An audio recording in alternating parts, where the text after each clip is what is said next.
Hey, what's up, Silly Yours University? Andrew LaPrade here. Guys, we are back. I know it's been a very, very long time.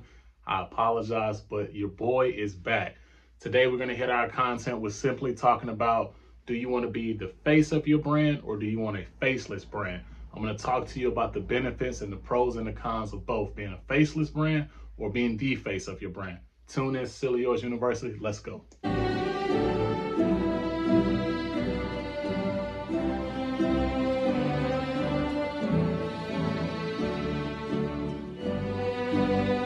Welcome back, guys. Thank you so much for coming by today to check me out on the podcast, Silly Yours University.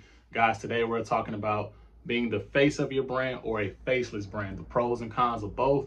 Thank you guys for joining me today. Make sure you guys are subscribed to the channel. Please like and share and subscribe with a friend. It means everything to get me out there. I'm trying to teach on the channel more often. New episodes are coming every Friday, but let's get into it, guys. So we're talking about faceless brand or being the face of your brand. What are the pros and cons of both?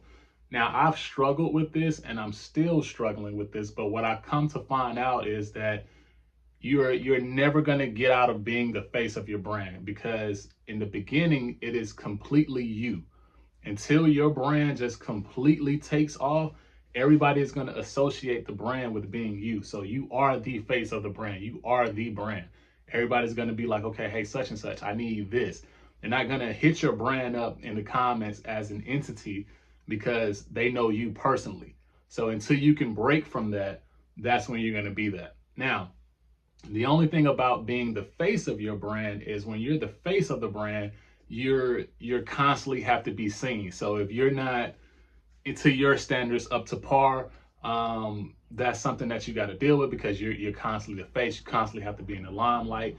People have to see you. You have to be able to explain what your brand means. So you have to be sharp every time. You have to be able to be, if somebody asks me right now, hey, what's the Silly Yours means? Silly Yours is for the underdog that's been told he or she would not be anything in life. It's our chance to say that we will. And instead of being cocky and saying our names, we just say sincerely yours and let our art speak for itself.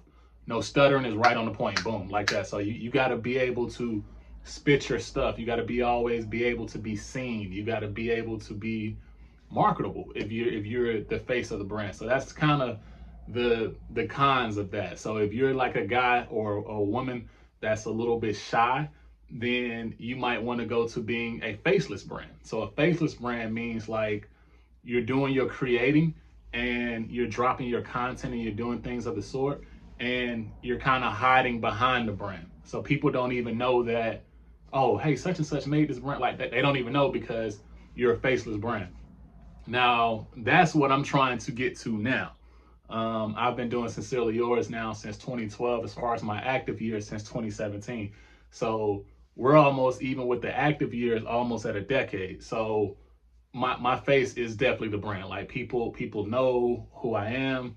They know Andrew LaPrade represents Sincerely Yours, boom, boom, boom, which is a great thing. But I'm also realizing that, I'm not the coolest guy anymore. I'm not the hippest guy anymore. Meaning, like, as far as like how the kids are wearing their outfits nowadays, it might be harder for me to get on camera and illustrate that look and keep it, I'm not saying that I'm super old because I'm only 34, but you get what I'm saying. Like, as far as keeping a youthful look, it might be a little bit different. It might not communicate as well. So now I'm trying to get more models. I'm trying to get more people behind my brand, repping it and wearing it in these shoes versus seeing me all the time, because I'm locked into a certain style. I'm more of a simplistic guy. It's certain things that might not look right with me being the age that I am and being what my style is now.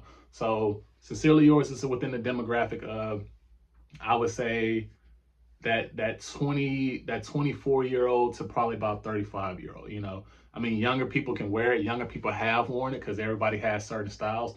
But if I had to say like the maturity level of my brand, that's what I would say that I'm at with Sincerely Yours. So getting back to being a faceless brand, that's what I'm trying to get to now. I'm trying to get to where, like, okay, hey, I'm slowly pulling me out of it. You're not going to see me as much as far as like in the shoots more. You're not going to see me this and this. You'll see me explaining the product, because I'm always going to do that. I'm always going to explain what my product is, because nobody else is going to do that for me until we get to a certain level. So you'll see my face still, but it'll be more on my personal medium rather than my brand medium. So that's just some of the pros and cons that you're going to have to deal with when it comes to being a faceless brand versus a face brand. It's constantly you with the face. So you're like, again, you constantly have to be out there. People have to see, hey, when I think of this brand, I think of XYZ. And that's the only thing that you have to deal with when it comes to being the face of your brand. And to be honest, I don't think it's a problem, because in the beginning you don't have access to models. You haven't built up your connect. So you getting out there and taking pictures, that's just showing people, okay, hey, this is what this brand represents. This is the person that's behind this. So I don't think that it's a bad thing as far as being a face of the brand. Now, being the faceless brand, to me, I think would be perfect in an ideal world if you could just be like, hey, all I'm gonna do is just whatever my strong suit is. So like for me, I love designing. I do all the designing for the brand. Eventually I will want to give that hat to somebody else, but right now I do all the designing for my brand. So even this jersey that I'm wearing, shout out to our new SFL jerseys. I designed this, So it's just like, with that being said, I would rather focus on my strong suits, which is marketing of the brand, designing of the brand, selling the brand. But I know at the stage I'm at now, I gotta be a hybrid. I have to be faceless as well as the face of the brand. So it's just deciding for your brand to bring value to you guys, what you want to be. I don't think neither one is bad. It just all depends on the extent of where you're at as a company, how you're growing as a company, and how you want your brand to be.